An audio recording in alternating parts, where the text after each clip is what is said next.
Bom dia, boa tarde, boa noite, meu irmão, minha irmã. Bem-vindos à aula de número 8, onde nós iremos falar sobre a doutrina do futuro, ou conhecida na teologia como escatologia. Um pouquinho, um assunto bem vasto. Nós estamos fazendo aqui apenas um resumo, tá bom? Não vamos aprofundar muito bem, nós podemos aprofundar em uma outra ocasião, mas para que os irmãos entendam um pouco sobre aquilo que fala a nossa confissão de fé, aquilo que nós entendemos sobre a volta, sobre o fim dos tempos, tá bom?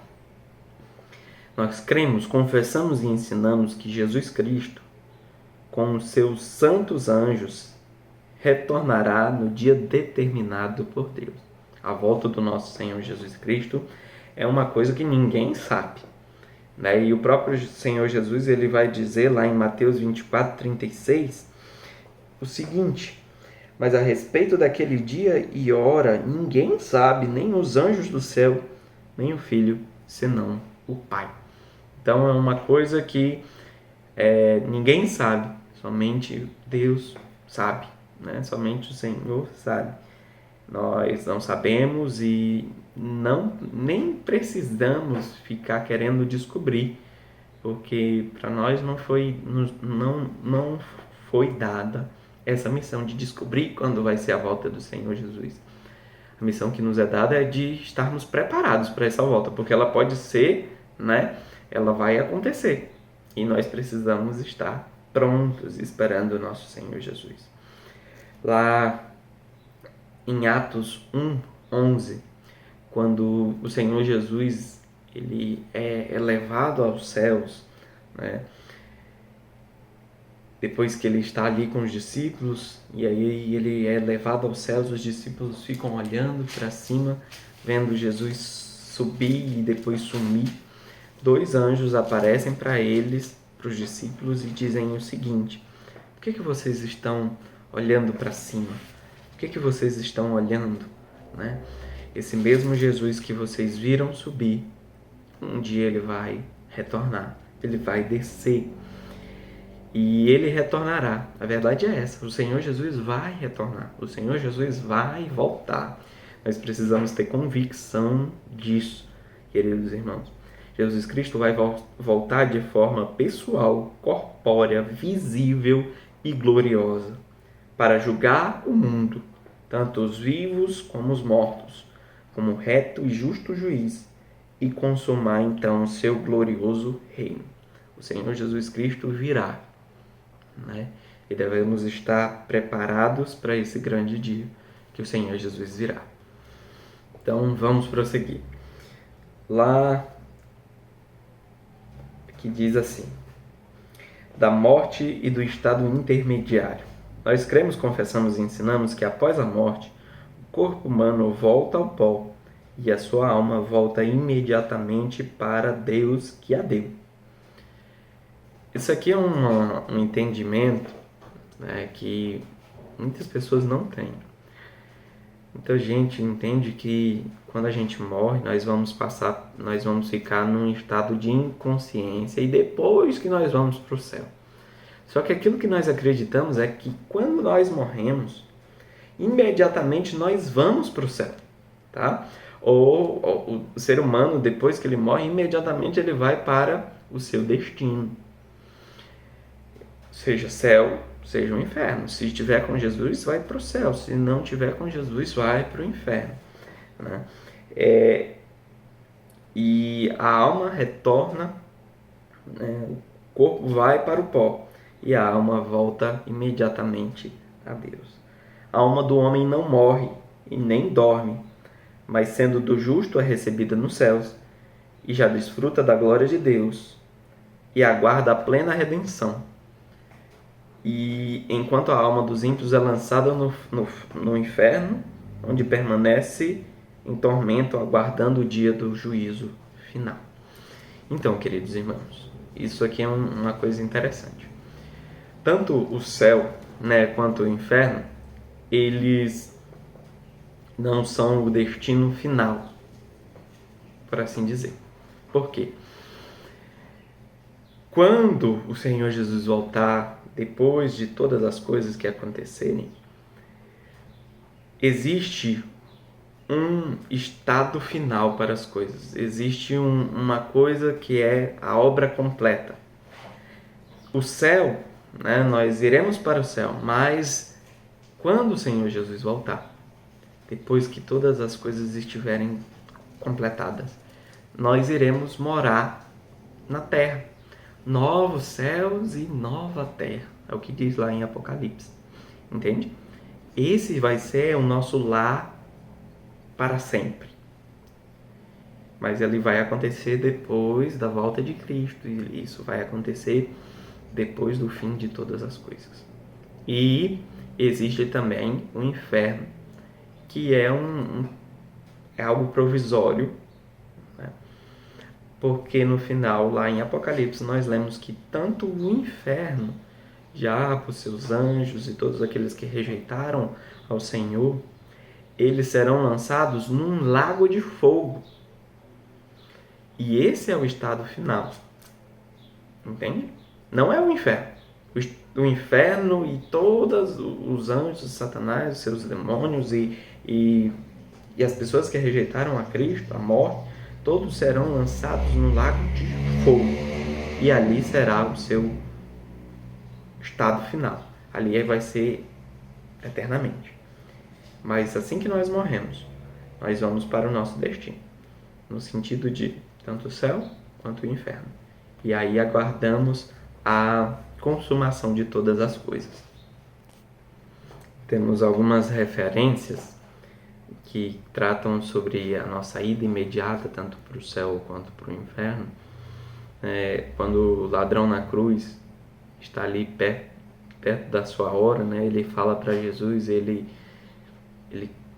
acredita no Senhor Jesus. Jesus ele vai dizer assim: hoje mesmo você estará comigo no paraíso.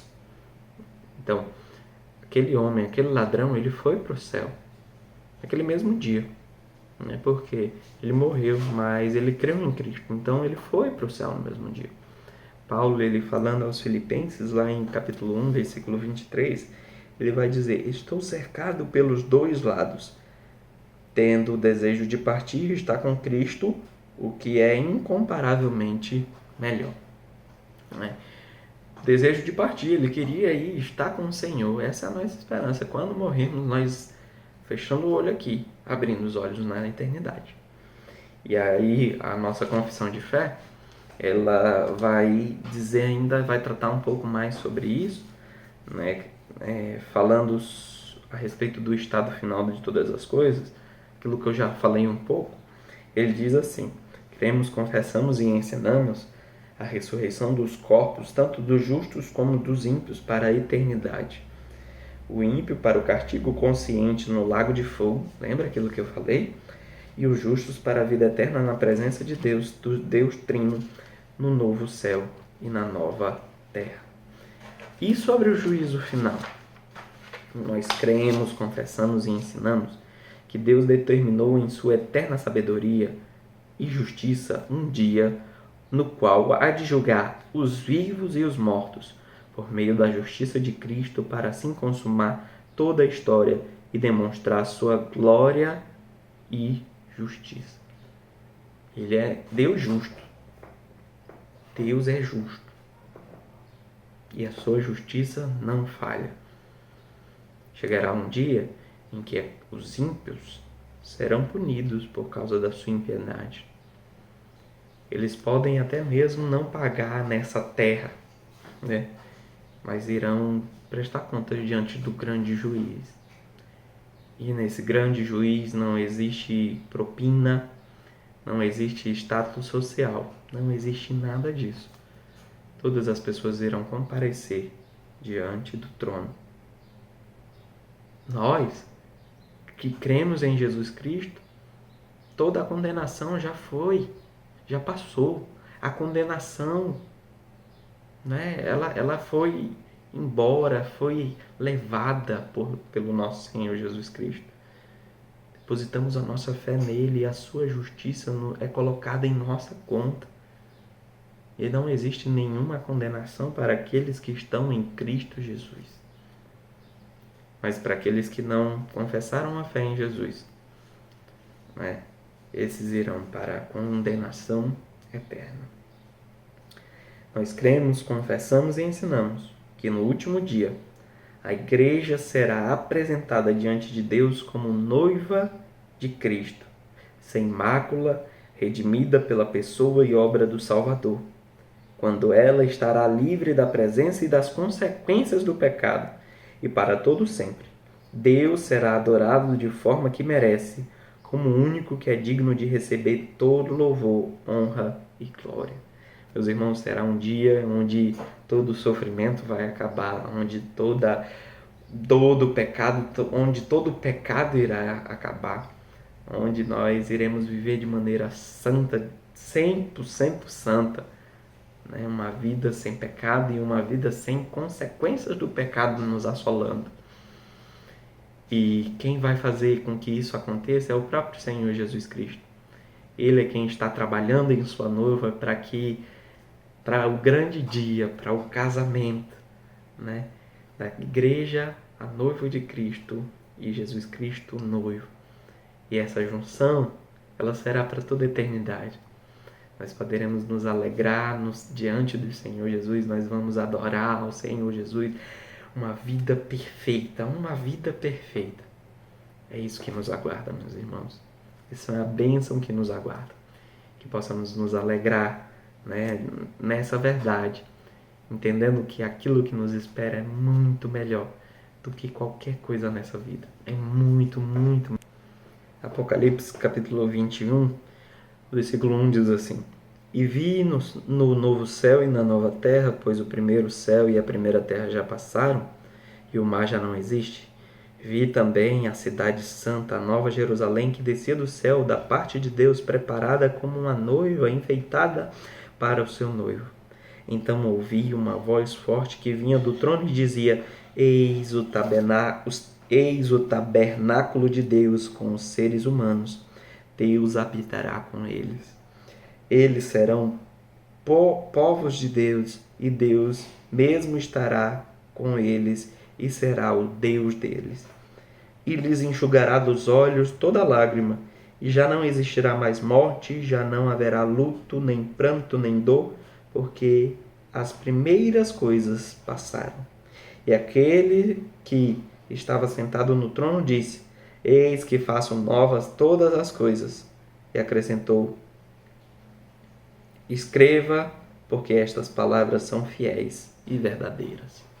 Então, aquilo que nos aguarda é o céu livre, né? É os novos céus e a nova terra, livre de todo pecado, livre de toda consequência do pecado, de choro, morte, dor, todas essas coisas. Iremos viver com os santos, com aqueles que também confessaram a fé em Jesus Cristo. Iremos poder ver os nossos heróis da fé, Pedro, João, Paulo, né? Daniel, Abraão. Mas o melhor de tudo, meus irmãos, o melhor do céu é que o próprio Senhor Jesus vai estar lá. Isso é uma bênção, isso é uma maravilha para as nossas vidas. Então, que possamos nos alegrar com isso e ter sempre em mente e desejar e almejar a volta do nosso Senhor Jesus Cristo. Certo? Que Deus abençoe você. Tenha um bom dia, uma boa noite e até a próxima. Aqui nós encerramos as nossas aulas da classe de batismo, tá bom?